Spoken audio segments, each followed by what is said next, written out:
Assalamualaikum warahmatullahi wabarakatuh. Alhamdulillah nahmaduhu wa nasta'inuhu wa nastaghfiruh wa na'udzu billahi min shururi anfusina wa sayyiati a'malina. Man yahdihillahu fala mudilla lahu wa may yudlil fala hadiya lahu. Asyhadu an la ilaha illallah wahdahu la syarika lahu wa asyhadu anna Muhammadan abduhu wa rasuluhu la nabiyya ba'dahu. Allahumma shalli wa sallim ala sayyidina wa maulana Muhammadin wa ala alihi wa ashabihi wa man tabi'ahum bi ihsan. Nas'aluka tawfiqa ba'da hadhihi al-Fatihah. Bismillahirrahmanirrahim. Alhamdulillahi rabbil alamin arrahmanir rahim maliki yaumiddin. Iyyaka na'budu wa iyyaka nasta'in ihdinas siratal mustaqim. Shiratal ladzina an'amta 'alaihim ghairil maghdubi 'alaihim waladdallin.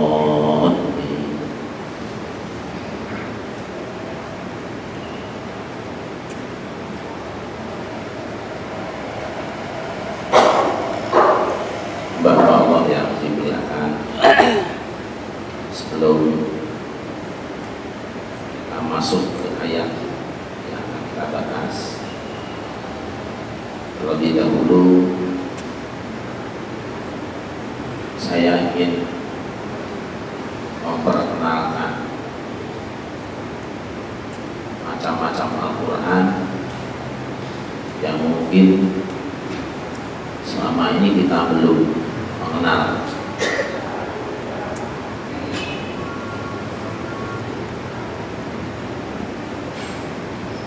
Seperti pernah saya jelaskan bahwa Al-Quran yang saat ini hidup di tengah kaum muslimin itu tidak kurang dari 14 Al-Quran. Jadi tolong dipahami, jangan dianggap Qurannya banyak. Yang saya maksud dengan 14 Al-Quran itu 14 mushaf, buku seperti ini. Itu ada sekurang-kurangnya 14 macam. Yang ada di Indonesia hanya salah satu di antara 14. Bahkan kalau ditambah dengan keputusan dari Ibnu Jazari, bukan cuma 14 melainkan 20 Al-Quran.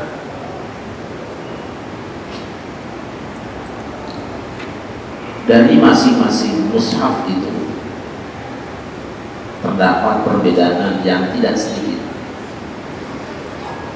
tetapi menjadi sedikit jika dilihat dari sisi kaidahnya. Saya akan ambil misal. Tadi rumahnya salah bawa kitab.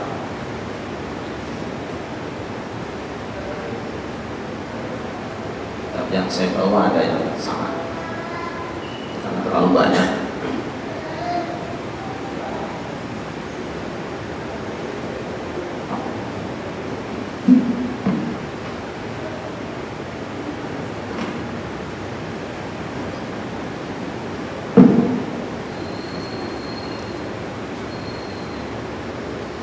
Ini adalah Al-Quran yang dibaca oleh kaum muslimin Indonesia, dan Al-Quran mayoritas. Jadi di seluruh dunia yang paling banyak dibaca adalah Al-Quran dari jenis mushaf ini, termasuk di Makkah dan Madinah. Tapi di bagian belahan bumi yang lain ada Al-Quran yang lain.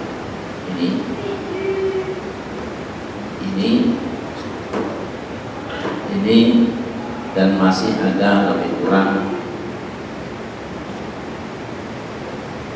11 Al-Quran, masing-masing komplit seperti ini. Adapun ini saya bawa cuma contoh 2, tapi ini hanya catatannya saja. Masih ada 3 Al-Quran lagi, 3 imam lagi yang menjadi 6 Al-Quran. Jangan pernah berpikir bahwa Al-Quran itu banyak. Karena yang dimaksud dengan banyak itu adalah mushafnya dan cara bacanya. Mereka yang tidak mengerti perbedaan ini, menurut asalnya haram mengeluarkan fatwa. Mengapa? Karena antara Quran ini beda semua. Saya akan contohkan.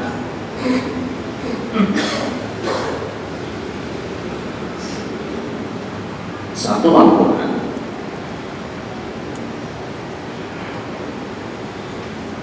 ini dengan riwayat Ibnu Katsir, Al-Bazi dan Umbul. Tadi saya sampaikan.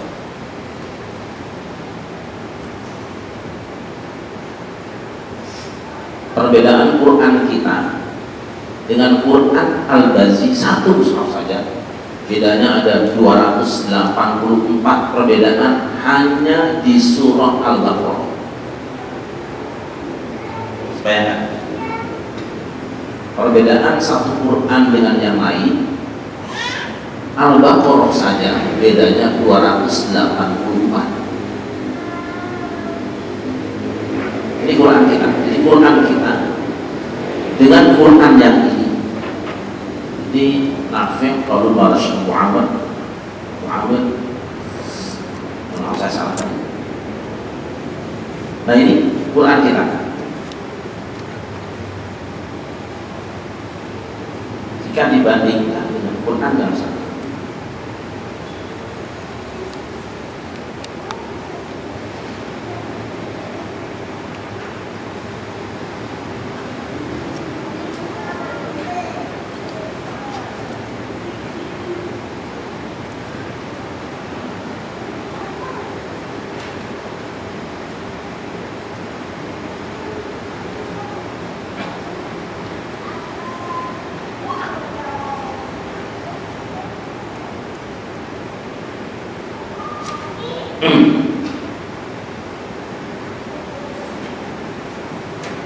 ini dua Quran yang saya tunjukkan.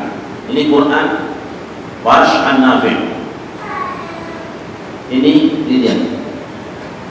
Quran ini satu 30 juz.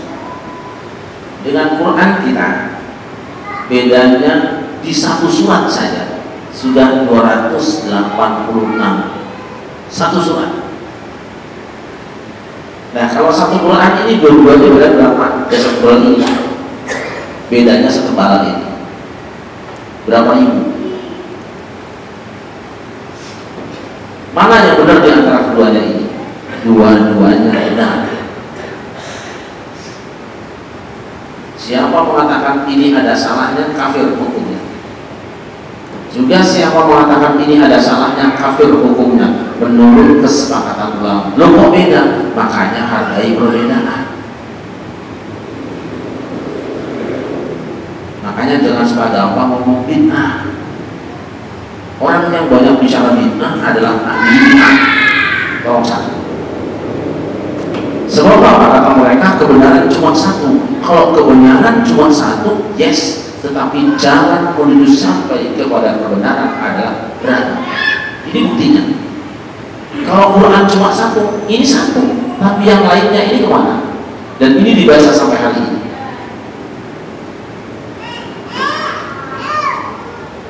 Ini maksud saya. Kita akan membaca ihdinas shiratal mustaqim. Kan? So. Tetapi ada yang lain yang membaca tidak seperti itu. Ihdinas shiratal mustaqim pakai sin. Dan yang lain ada yang membaca ihdinas shiratal mustaqim pakai zai, agak tebal. Jangan kita ngotot yang benar sholat. Nah ini dia kesesatan dimulai dari sini. Yang satu bilang yang benar Quran saya, sin ini. Yang satu yang benar punya saya, zai. Jadi umat Islam sekarang itu bukan pada tempatnya memfonis. Yang wajib adalah mengapa mereka membaca shad, mengapa mereka membaca sin, dan mengapa yang lain membaca zai. Itu bukan mau pertentangan, tetapi cari argumen mereka. Saya nggak ngerti Al-Quran ngaji. Ini belajar agama tidak cukup 6 bulan. Kalau 6 bulan cukup, nggak usah ada fakultas. Yang harus kita tanyakan, mengapa ada yang membaca syuroto, ada yang membaca siroto, ada yang membaca ziroto. Ini yang penting. Nanti kalau tahu insya Allah hanya. Kalau tahunya cuma satu, masalah biasanya. Sama seperti orang yang cari obat tidak tahu alternatifnya. Tahunya cuma satu, obat seperti boleh cuma bodrek, itu kamu. Yang lain kan ada punya dia juga. Seperti malam pakai bisa. Yang lain seperti malam pakai apa? Yang lain Paramek. Satu, bahwa bacaan-bacaan ini semua bukan buatan dan ijtihad manusia. Bukan, awas. Jangan berpikir ini imam ini bacaan siroto jadi siroto gara-gara diakal-akalin. Bukan.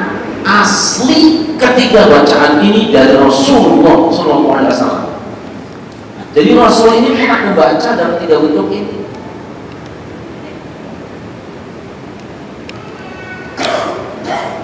Rasul pernah membaca siroto, Rasul pernah membaca siroto, Rasul juga pernah membaca ziroto. Kenapa? Buat entengin umatnya.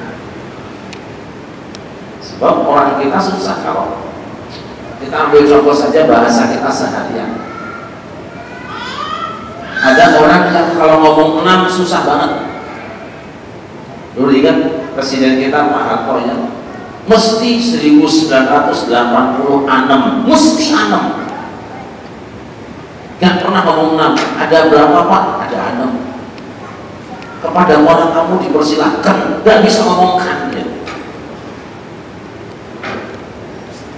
Di negeri dimanapun itu ada ragam cara pengucapan seperti ini. Ini ada apa memang? Kalau itu Quran kalau dibaca itu dosanya besar banget. Kalau saya kerasa aja lebih baik di luar daripada kamu.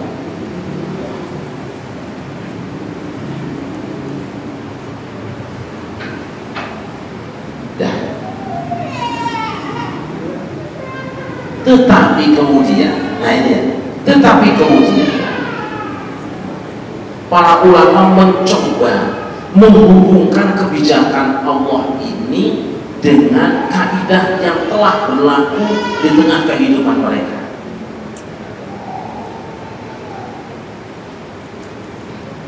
Dicoba dihubungkan antara bacaan ini, mengapa Rasul baca seperti ini? Loh, ternyata pas dengan kaidah bahasa.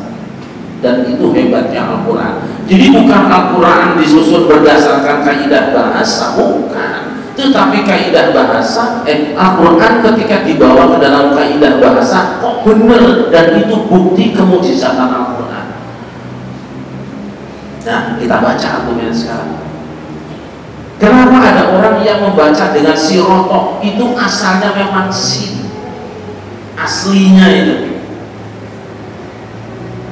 Saya baca saja supaya kelihatan tidak terlalu mudah.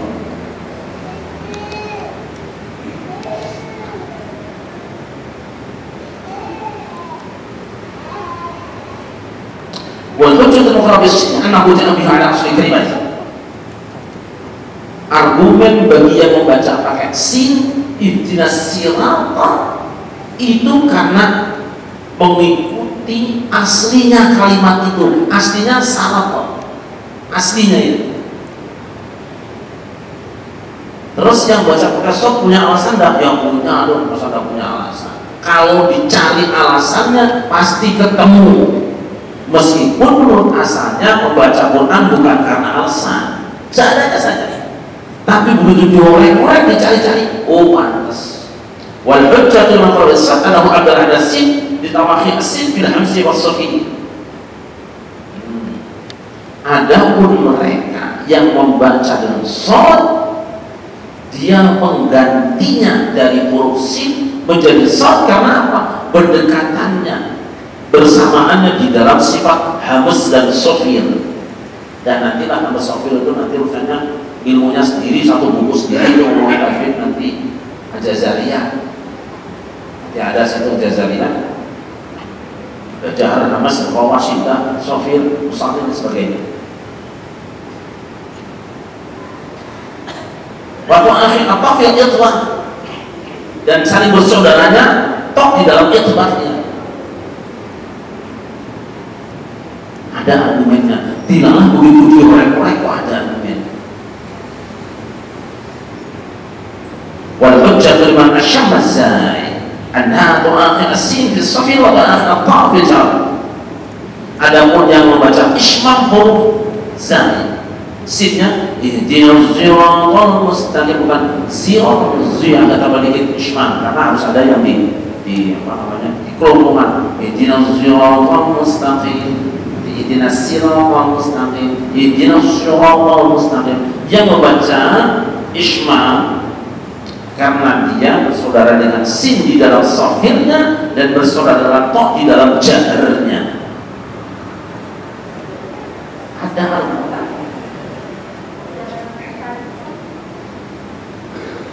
Jadi semuanya benar. Jangan coba ayolah kita tarjih saja mana yang lebih kuat di antara tiga ini. You bisa kafir kita karena tidak boleh ditarjih. Ini bacaan sudah mutawatir dari Rasulullah. Munculnya argumen itu belakangan, bukan dibikin argumen lalu disimpulkan. Bedanya di situ. Ini banyak terjadi. Banyak terjadi di dalam amaliyah kita sehari-hari, di mana sebuah amaliyah kadang-kadang dibahasakan dengan satu bahasa, tetapi ketika dilihat dia berubah bahasanya. Contoh, ketika kita sholat, ini sekedar pertimbangan bahwa seringkali hasil penglihatan itu harus dibahasakan dengan bahasa yang berbeda. Praktek didalili, bukan dalil dipraktekkan, gitu. Atau dalil dipraktekkan kemudian muncul kesimpulan. Contoh, di dalam hadis disebutkan bahwa Rasulullah sholatnya itu kalau takbiratul ihram kemudian wada'a yadahu yumna 'ala yusra 'ala sadrihi, meletakkan tangan kanan di atas tangan kiri di dadanya. Kan itu. Jangan buru-buru kita semuakan sendiri. Anak-anak, mana dada? Ini, lalu taruh di sini. Awas. Sholat itu selain diajarkan secara tekstual, juga dipraktekkan secara turun-turun manual, gitulah. Bagaimana prakteknya? Hadisnya, wada'a yadahul yumna 'ala yusra 'ala sadrihi, meletakkan tangan kanan di atas tangan kiri di atas dadanya. Tuh. Pikiran kita kan di sini. Tetapi Imam Muslim yang meriwayatkan hadis dan melihat praktiknya dari guru-gurunya bukan begitu. Prakteknya seperti ini. Makanya Imam Muslim membuat babnya apa? Babnya meletakkan tangan kanan di atas tangan kiri tahta sadrihi wa fawqa surratihi, di bawah rongga dada, di atas pusar. Hadisnya yang tadi cuma dipraktekkan. Kita tidak, praktek kita berdasarkan teks yang kita pahami sendiri. Ramai agama nanti kalau begitu. Ada teks begini kita amalkan saja. Lihat prakteknya. Ini contoh saja lah ya. Nah, sekarang banyak yang begini kan. Itu menyalahi konsep Imam Muslim dalam sahihnya. Tetapi ya terserah bahagianya begitu. Adapun kita, para ulama ajarkan kita gini, di bawah tulang dada, di atas pusar, lurus. Karena apa? Itu yang dipahami dan dilihat oleh Imam Muslim dari guru-gurunya ketika menyampaikan hadis ala sodri. Nah, kita kembali ke sini saja.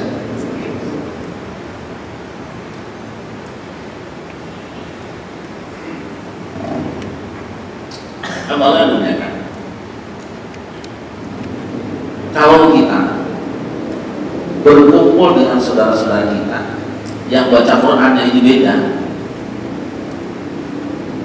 tidak terlebih dahulu mengetahui penjelasannya, pasti ribut. Loh, kamu kok bacanya kayak gitu sih? Bukan cuma kita, sahabat Nabi pun pernah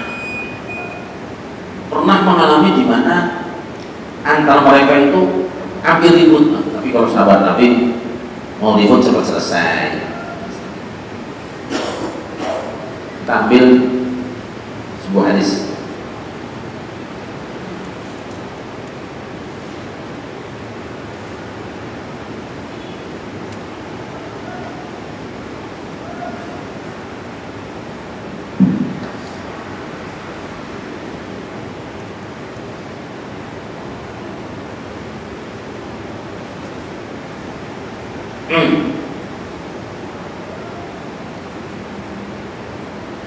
Jangan tidak diajarkan di sini. Antara Hisham dan Umar pernah membaca satu ayat, bacaannya beda. Kalau mereka berdua tuding-tudingan, bagaimana sampean baca kayak gitu? Lu justru sampean yang beda dengan Rasulullah. Sampean baca kayak gitu dari mana? Dari Rasulullah. Saya juga dari Rasulullah. Lalu mereka akhirnya menghadap Rasulullah SAW berdua. Wahai Rasulullah, kami ini kan sahabat kau, kami ngaji dengan paduka semua. Saya ngajarin kau ayat ini bacaannya kayak gini, tapi kok dia bacaannya lain. Akunya dari sampean juga. Coba kau mau coba. Ini baca, benar itu kayak gitu. Satu lagi baca, benar sudah. Loh, yang benar yang mana? Saya meminta kepada Allah agar supaya Al-Quran diturunkan jangan dengan satu huruf. Kalau unzil Al-Quran wa ala sab'ati ahrufin, Quran diturunkan dengan 7 huruf. Nah, nanti walaupun ragam tafsir 7 huruf, tetapi mereka sepakat bahwa Quran yang berbeda ini merupakan bagian dari huruf-huruf yang telah diizinkan Allah Subhanahu wa Ta'ala taisiran wa takhfifan li ummatihi. Jadi jangan lagi yang terdekat di antara kita, ini yang sunnah itu yang bid'ah, jangan, enggak gampang. Orang yang paling ngomong bid'ah itu yang jualan bid'ah biasanya nggak ngerti. Ngajinya cuma baru satu, kemudian disimpulkan sendiri tanpa peralatan. Itu sama dengan orang yang minum air panas atau kopi langsung diminum tapi daripada ringan.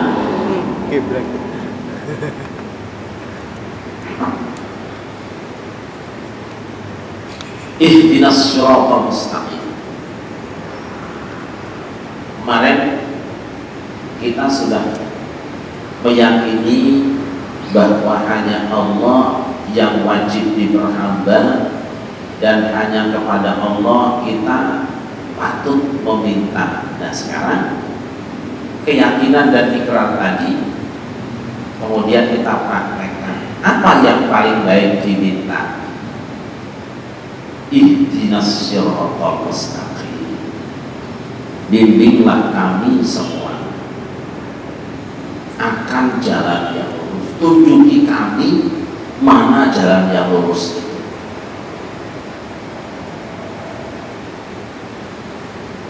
Para ulama berbeda pendapat tentang makna as-siratal mustaqim. Ada tafsir yang dekat, ada tafsir yang jauh. Sebenarnya gampang banget yang dekat. Apa itu siratal mustaqim? Ya siratal ladzina an'amta. Gampang. Siratal ladzina an'amta. Sama dia pertanyaan apa bedanya iyyaka na'budu dan iyyaka nasta'in, bedanya apa? Kalau na'budu pakai iyyaka, kalau nasta'in wa iyyaka. Bedanya apa? Yaitu jalannya orang-orang yang telah engkau beri nikmat. Engkau memberi nikmat kepada mereka. Bukan jalannya orang yang dimarahi, dimurkai. Bukan pula jalannya orang yang tersesat. Coba lihat bahasa tiga itu. Tiga kata ini indah banget. Penisbatan kebaikan dan keburukan ditempatkan di tempat yang pas. Nanti ada yang mengatakan bahwa Shiratal Mustaqim itu Al-Quran, ada yang mengatakan Shiratal Mustaqim itu agama Islam, ada yang mengatakan Shiratal Mustaqim itu Ali bin Abi Thalib, ada yang mengatakan Shiratal Mustaqim itu adalah Al-Quran dan sebagainya. Kalau yang dekat jelas.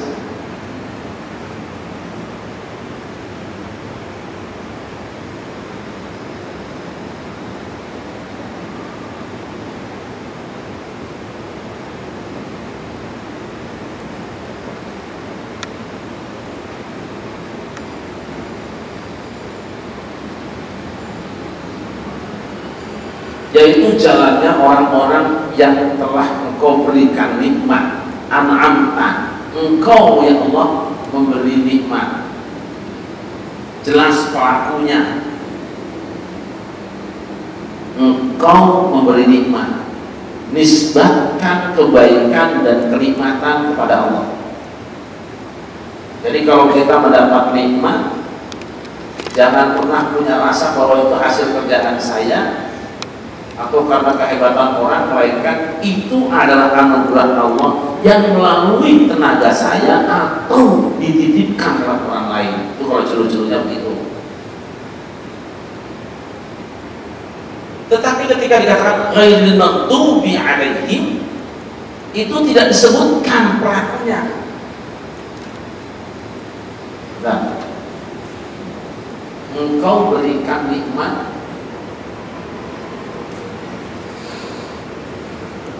pada mereka.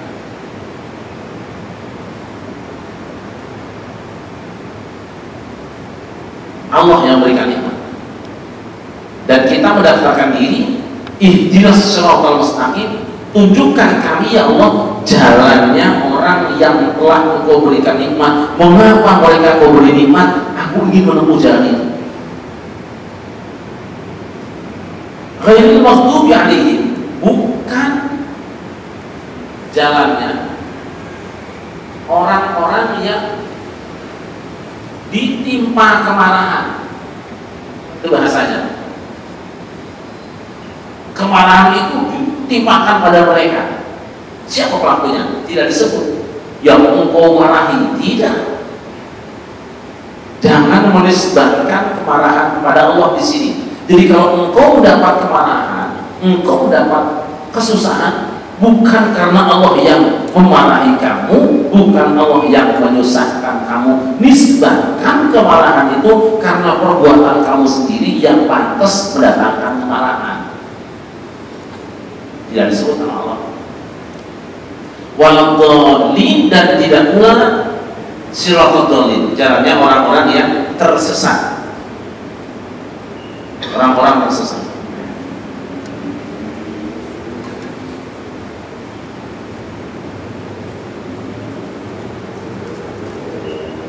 Di sini juga orang tersesat tidak disebut disesatkan oleh Allah, supaya kita jangan menisbatkan keburukan kepada Allah, meskipun secara keimanan khairihi wa syarrihi min Allah, iman dan kafir itu semua atas dasar kehendak Allah, tetapi tidak menisbatkan keburukan kepada Allah. Kalau buruk kepada kita sendiri, kalau buruk kepada pelaku sendiri, tapi kalau baik nisbatkan itu kepada Allah. Nah, di dalam doa ini kita meminta satu di antara tiga. Ya Allah, tunjukkan kami yang mana jalannya orang yang telah Kau beri nikmat itu. Kau beri nikmat itu karena berada di jalan mana dia. Dan kami tidak meminta ditunjukkan jalan orang yang ditimpa kemarahan, tidak juga jalan orang yang tersesat. Kita minta itu. Itu artinya seorang hamba harus meyakini bahwa kenikmatan di dunia yang paling besar itu adalah hidayah. Itu yang mahal. Harta kita bilang nikmatnya, istri anaknya, pangkatnya, tetapi nikmat yang paling besar di hadapan Allah adalah hidayatul iman, punya keimanan. Petunjuk Allah berupa keimanan. Nah, kita sudah menemukan bahwa yang dimaksud dengan orang yang berada di jalan yang lurus itu adalah yang dapat nikmat. Siapa mereka? Nanti kita rinci di dalam surah An-Nisa.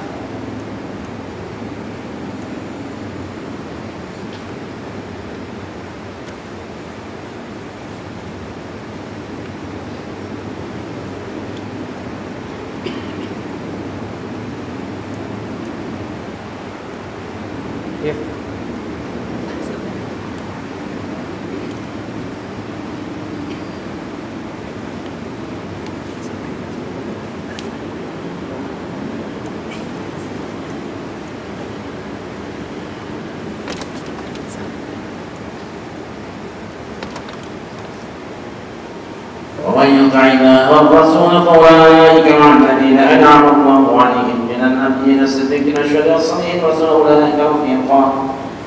Siapa yang taat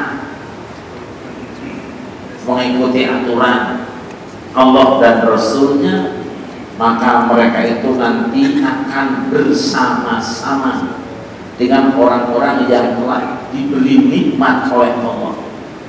Siapa yang diberi nikmat itu? Nah, ini rinciannya. Kalau tadi kan disebutkan kelompoknya, sekarang siapa saja? Gelar pertama Nabiyyin, para nabi.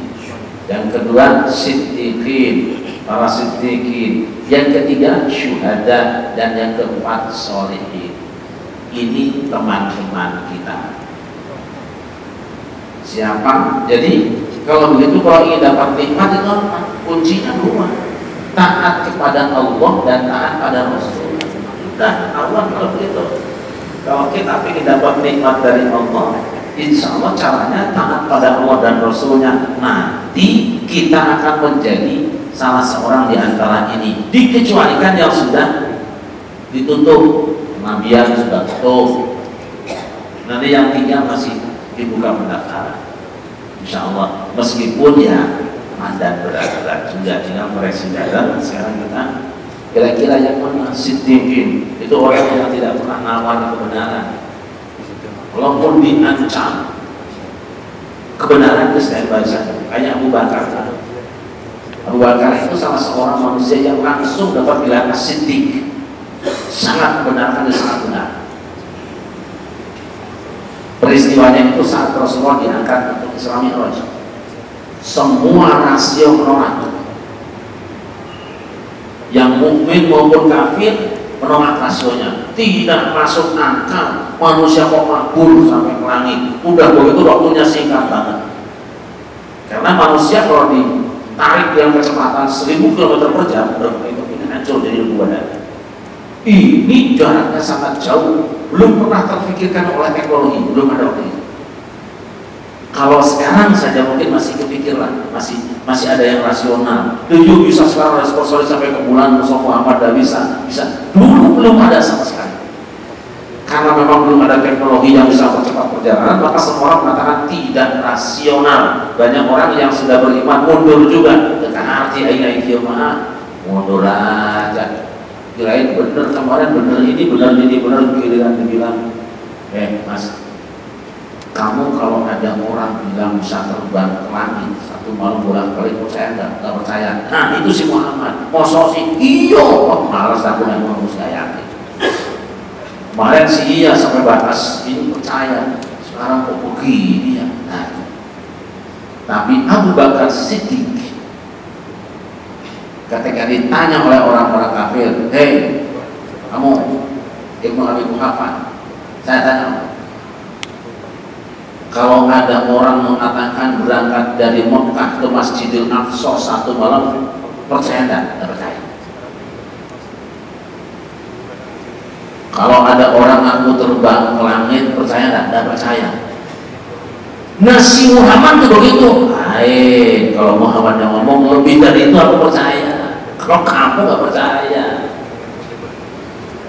Sumya Siddiqon, disitulah beliau dapat gelar As-Siddiq. Yang rasionya stop kalau sudah bicara iman, jangan lama.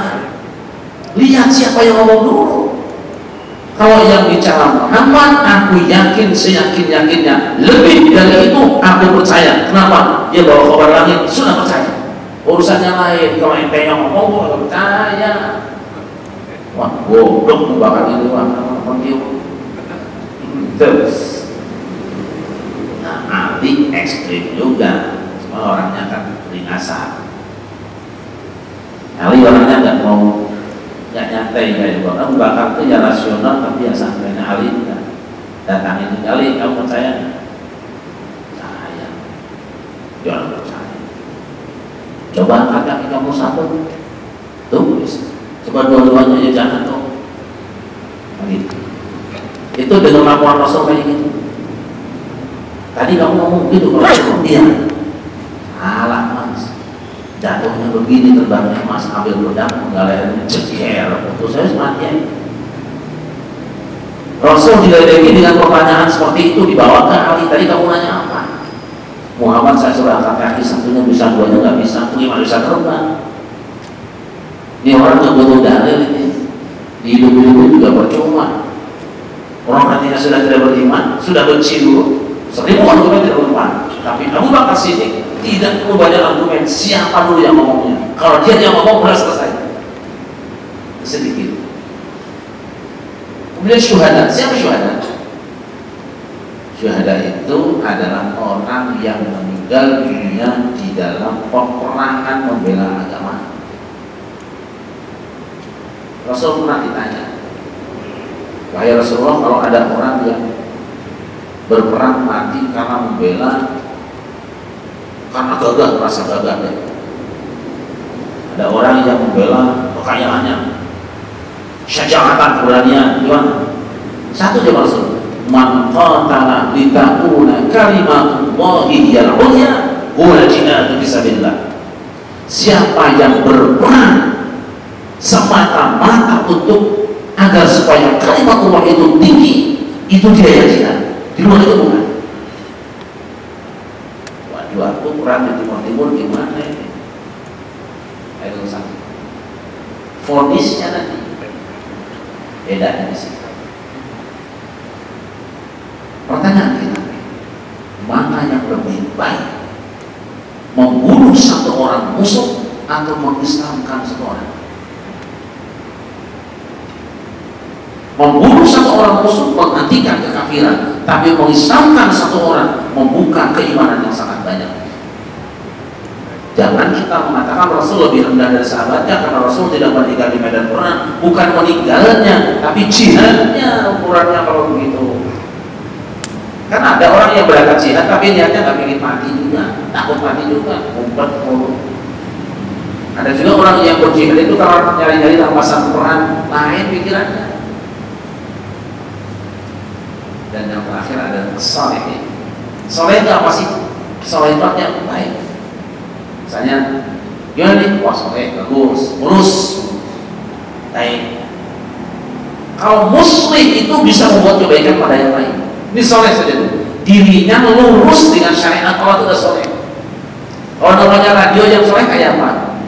Gelombangnya jelas, suaranya bersih, tidak ketak-ketak. Itu yang soleh. Mobil yang bagus kayak apa? Jalannya di starternya gampang, remnya mantap, gasnya ngejos, tunggakannya enak tuh soleh. Nah orang yang soleh itu kayak gitu, jalannya itu kayak mobil mulus sesuai dengan syariat Allah. Kan ada kita orangnya bahwa syariatnya bisa gajul. Rasul beragama itu rem lu, ada kan? Rasul baca Quran itu bisa gajul. Maju mundur, mau nggak. Tapi kalau masih mana 230 cc. Soleh.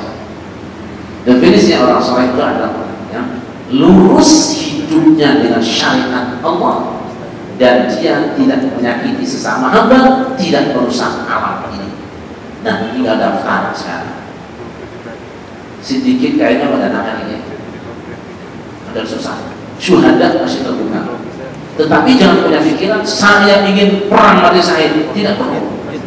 Kalau Rasul mengatakan bahwa siapa orang yang tidak pernah ingin mati syahid maka dia matinya jahiliyah, itu konteksnya karena waktu itu umat Islam sedang perang dengan musuh-musuh. Kalau tidak sedang perang jangan cari musuh. Wah, aku kan ingin mati syahid nih, gimana kayak caranya berarti aku mati dibunuhnya? Loh, itu namanya bunuh diri. Inilah orang-orang yang dapat nikmat. Tapi kira-kira hidup kayak gini nikmat gak ya? Gak nikmat ya? Gak ada yang nikmat. Kosong perang nikmat ada. Malah yang jadi tentara juga kan pikirannya berdoa mudah-mudahan gak perang-perang kan gitu. Gak ada yang pokoknya pengen perang, gak ada. Biasanya kalau ada musim perang tuh Kiai kedatangan banyak orang. Jadi doakan saya supaya saya jangan diberangkati. Gue tentara kok nggak mau berangkat gimana? Masa cuma baris berbaris, pramuka Yusuf. Ada juga yang mau berangkat tapi dijolok-jolok gimana supaya saya tidak praktekkan. Lu nggak berangkat tidak pakai, pakai gambar aja waktu butek. Batunya yang ditempel. Hamba Allah. Jadi siapa mereka? Tidak gampang. Al-Maghdub alaihim. Nanti kalau dalam hadis disingkat banget, Maghdub alaihim Yahudi atau oleh Nasrani. Ini jangan dibatasi karena waktu itu yang eksis, yang sedang tampil itu permukaan ini. Tapi inti Maghdub alaihim bukan Yahudi, bukan Nasrani, tapi yang mengikuti perilaku Yahudi dan Nasrani. Siapa mereka? Nah ini. Nanti kalau kita baca, insyaallah kita akan tafsirkan di surah Al-Baqarah nanti. Kalau sudah sampai Al-Baqarah baru ketemu kelihatan nama siapa? Al-Maghdub alaihim dan Dhalin. Sekira sementara ini dulu ya, sudah. Bisa ya? Sama minggu besok kita akan bahas tentang siapa Maghdub alaihim, terus nanti siapa Dhalin, dan pada akhirnya terus tanya kita masuk di mana minggu besok. Kalau kita memang sudah terdaftar di situ ya, terdaftar di An'am alaihim ya mudah-mudahan betah. Kalau terdaftar di Maghdub alaihim ya siap-siap saja. Kalau terdaftar di Dhalin juga harus siap-siap dengan tempat yang akan disediakan. Insyaallah minggu besok kita akan bahas sekali. Dan jam berapa saja? 5 menit cukup untuk butuhnya. Monggo silakan. Dari 5 menit silakan ada yang semua. Barangkali dari jamaah ada yang mau ditanyakan dengan Pak Kiai, kami persilakan. Masih ada waktu kurang lebih 5 menit lagi. Silakan kalau Bapak barangkali ada yang ditanyakan. Nampaknya sudah paham semua Pak. Kalau tidak ada yang ditanyakan Pak.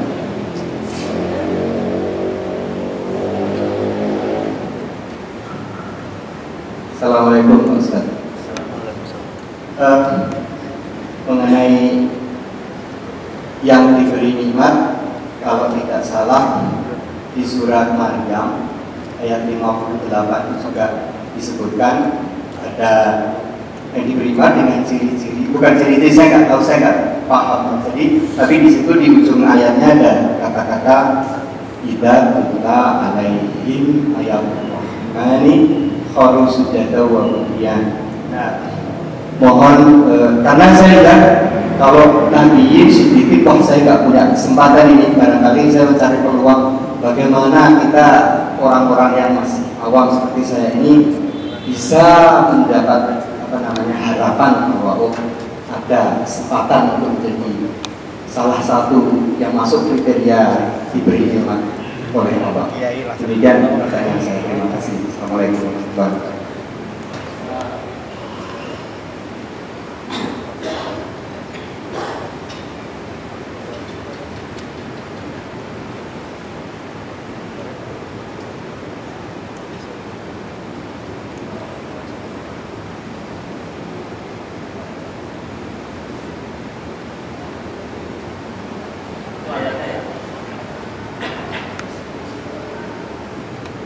Dalam surah Maryam setelah menyebutkan nabi-nabi mulai dari Nabi Zakaria, Nabi Ibrahim dan seterusnya disebutkan walika ma'alladina an'amna alaihim min dzurriyyati Adam wa mimman hamalna ma'ahu wa mimman hamalna ma'ahu wa min dzurriyyati Israil wa mimman hadaina wa sabina idza tutla alaihim khamsu jadawiyah.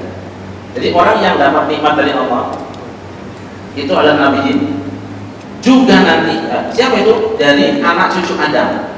Siapa lagi? Wa mimman hamalna ma'ahu, dan dari orang-orang yang kami bawa bersama Nuh itu bukan para nabi.